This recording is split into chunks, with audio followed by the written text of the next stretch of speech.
Hey guys, welcome to Minitwatch. Kurt here. To all my homies that regularly visit the channel, what up guys? Shaka brada. Thanks for coming and always keeping me company and saying cool things and being rad. Anyway, ooh, my thumb popped a little bit. This is the Seiko PROSPEX SPB185 and it is fan-freaking-tastic, guys. It's about $1,200 and you can get it off of Seiko directly or check.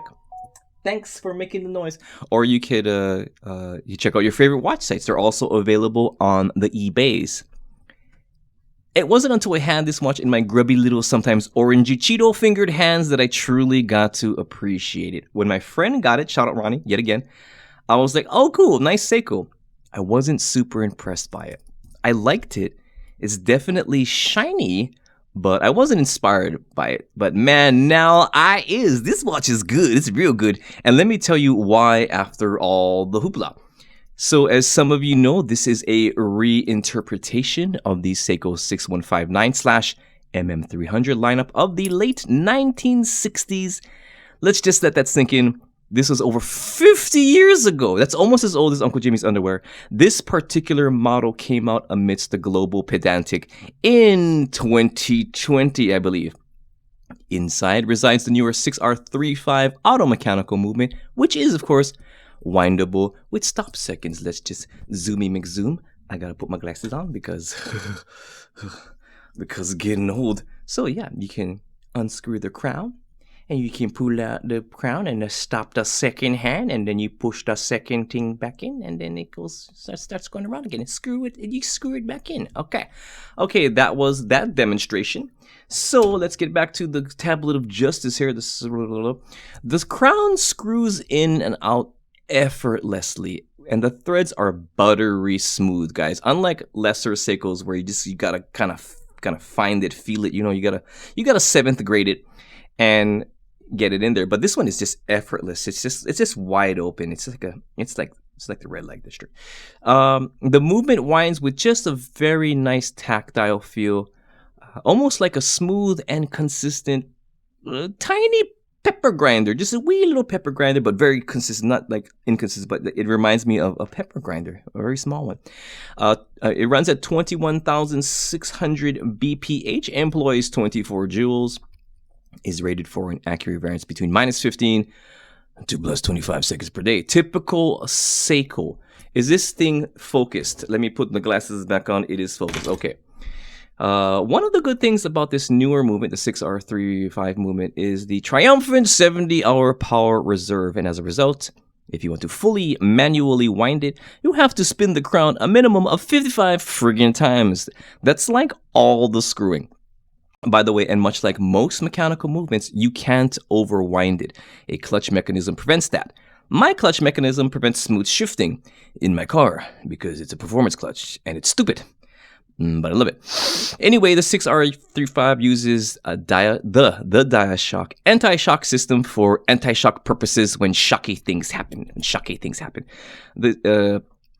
It is Seiko's version of the Inca Block anti-shock mechanism. If you want to know more about that, please check out the Googles. It's pretty cool, kinda. And let's just talk about this dial. Let's zoom a little bit closer here, guys. Loom a little closer. Loom a little closer. Okay, we are in a good position with the camera. So there's no chapter ring, unlike many other PROSPEX models, and I like that. On some models, it is some models like my glorious Gen 2 monster. Let me just go get it real quick. I didn't. I'll just reach over here. On some models like my glorious Gen 2 monster, here it is all naked and afraid. I do really like that chapter ring. I think it adds a really nice, excellent touch there. But for this model, I appreciate it. I appreciate that it doesn't. I like that. I like the more 2D look for this particular model. It's quite nice. So like this watch's predecessor, it has the stoplight second hand that remains, but the minute hand has been updated to a more sword-like look. The hour hand has had a mild change in appearance. The point of the 12 o'clock marker has been elongated, baby, and there now exists a luminous bar next to the date window, unlike the 16th version. Overall, the dial's fairly clean, and the Lume Bright Lume is probably very, very good. We'll check the Lume later, guys. We'll use a light. We'll make it glow. The 120 clicky unidirectional coin edge-esque bezel has an average grip. Spinning the bezel provides a decent resistance with a metal-like vibe. It's like a metal-like vibe, not nutty like some other ones. It's like rubbing tin cans together, like not tin cans, like soda cans, like aluminum soda cans. It's actually pretty good. I like it.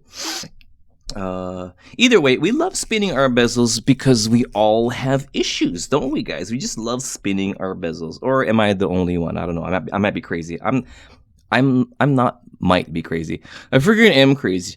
Anyway, the brushed part of the bezel, the insert, is it's steel. This is a steel insert. And it's lovely to see in multi-point lighting, like when going to Costco. And in true Seiko fashion, let's McZoom even more. So is that a good zoom? Okay. And in true Seiko fashion, it almost aligns. It almost aligns, guys. It's so you know it's real. This one's good. This is a real one. So the case, as one would expect, is 3/16L stainless steel, but with Seiko's super hard coating or dia shield, which is said to be 2 to 3 times harder than their typical stainless steel. It is both brushed and polished with it is both brushed and polished with very nice faceted architecture reminiscent of its Grand Seiko siblings. The cuts are not quite as tight and the brushing not quite as gorgeous as the Grand Seikos, but still very lovely indeed. The case reflects light in all sorts of magnificent ways, especially in the aforementioned multi-point lighting situation. Let's just look at it closely again. Look at it closely, okay? And yeah, there you can see the polished side, the brushed top, another brush. The very side is brushed. Underneath is polished. Pretty sweet looking case, and of course the lugs are drilled for your pleasure. So what else we got to talk about here? Underside. There you go. There is the case back. Can you see it? Can we feel it? Can you dig it? Can you dig it? There it is, the Great Wave. Typical PROSPEX diver case back right there, as you can see. As you can't see nothing. You can't see. I'm in a little bit of pain right now. We got Thai food tonight, and I opted to get pad Thai at the absolute hottest level. And let me tell you, man, it was hot. It was real hot, burning my face as I was eating. Lips got numb. Face was numb. My face was itchy. Everything was itchy. And then after a while, I got used to it. But oh my God, am I dying right now? My insides are liquefying as magma. It's turning into liquid magma. It's not like I'm not having a good time right now, guys. I might have to stop this video at any point to make an emergency exit.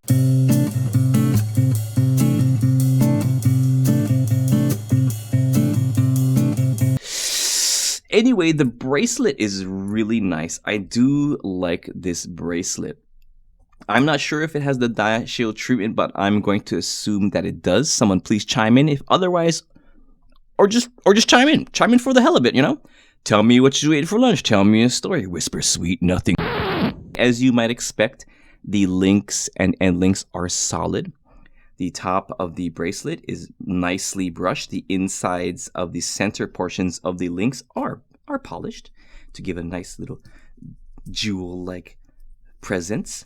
I don't know if you can see that. I'm not sure if you can see that, but yeah, the center parts of links are polished. The sides are polished. And what else? The sizing it uses the typical Seiko pin and collar system, which I'm not a fan of too much. You know, it's just kind of irritating. It works good, but it sucks at the same time. If they're annoying to work, tip, if you can't get the little collar in, like if you kind of stretch it out too much, you can't get it in, use the end of a ballpoint pen. That worked brilliantly for me for some reason. And just a little bit of a tip. There's also 4 points for micro adjusting. I wish I had 4 points for micro adjusting. I would have adjusted all the way. And yeah, here are the measurements.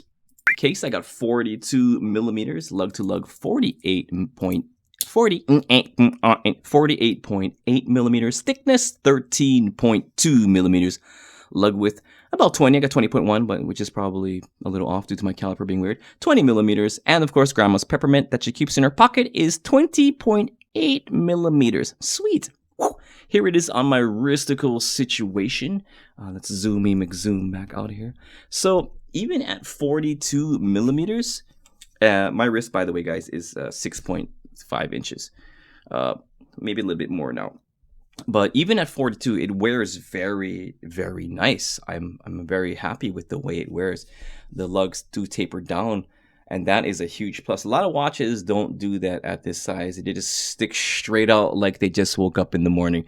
But this one has had the pee, and it went down, and it's going down like water falling down your wrist. Smaller guys or guys with smaller wrists can really benefit from this watch. It is very... Oh, excuse me. It is very, very nice. What do you think about it on my wrist? Do you think it looks too big? Does it look just right? The camera is very close, so it does appear to be bigger than it really is. Anyway, let's check the lume. Check the lume. Check the lume. Make it glow. Check the lume. Use a light. Make it glow. Check the lume. Check the lume. Check the lume. Check the lume. Alright guys, we are back, and I'm going to use my killer little Olight i3 UV EOS UV light to do this. Is a killer little UV light. I'm going to put the tab just down over here, and then we're just going to turn off some lights here. And cover your face. Okay. And we're gonna make it glow. We're gonna use nuclear science to do this here. On the left, I got my Steinhardt Ocean Vintage Military Mark 1. In the middle is this new Seiko SPB185. And at the end, the Islander Red October. Bam! There we go. Wow. Wow. Look at all this magic, guys. Look at all the magic. This is some nice lume right here. I don't know which is better. I think the Ocean Vintage Military is lacking a bit. It does have less thickness in the lume area. The Seiko is just burning a hole in my soul. Look at that. That is good. And the Islander, also really good. But I don't know if you guys can see this, but the clear winner is the Seiko. The clear winner to me, in my face vision, through the camera, is the Seiko. And it doesn't seem to be fading as fast as the others. That's really cool.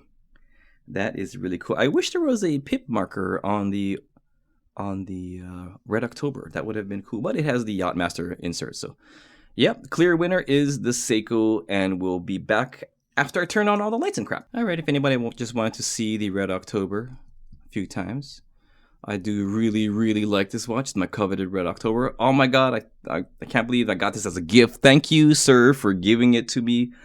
That is so crazy. I very much so appreciate it. And we might as well check out the Ocean Vintage Military. Right here. There we go. And it's my coveted OVM Mark 1. Love this watch. I was thinking about selling it, but I changed my mind like every other watch that I think about selling.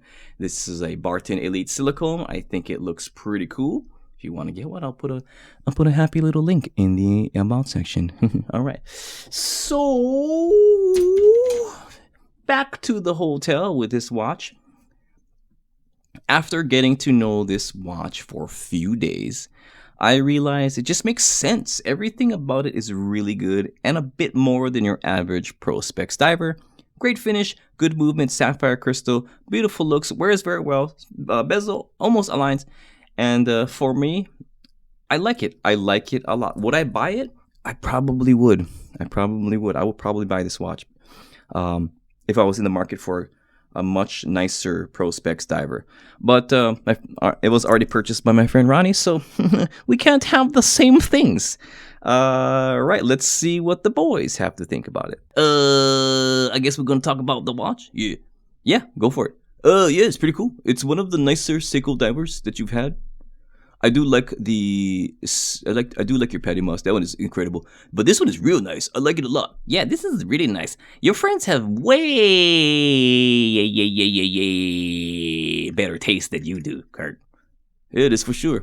I agree. They have much better taste than me. They're also more able to purchase these things. So, you know, I mean, I'm such a cheapie. Yeah, you are such a cheapie. You buy all the cheapest stuff possible because you like to save money and not spend it. Yeah. Are you taking a jab at the boys? Maybe. Ooh, you guys gonna take that, Ronnie? Mark, you guys gonna take that? I'm pretty sure they save a lot of money too. Right? Yeah, I'm pretty sure they do. But I'm just at that point where I just want to hoard everything. I like to hoard as much as possible. So yeah, what do you think about the watch? Like, for real, it's got all the things. Yeah, all the things. Yeah. Did you mention the sapphire crystal? Oh yeah, it has a sapphire crystal, guys. Sapphire crystal with an anti-reflective coating. Dumbass. Yeah. Well, I'm sorry. I'm not perfect. Anyway, Kurt. Yeah, it's a. I don't know what else to say. This is improv. Yeah, we're doing this again, improv, and Kurt he's sweating in his ball sacks because we don't know what's going on. We don't know what's going on. Yeah, okay. Yeah. What do you guys think about this watch, audience? And I'm glad you could come by and check it out. May your peanut be happy, and thanks for watching. Yeah.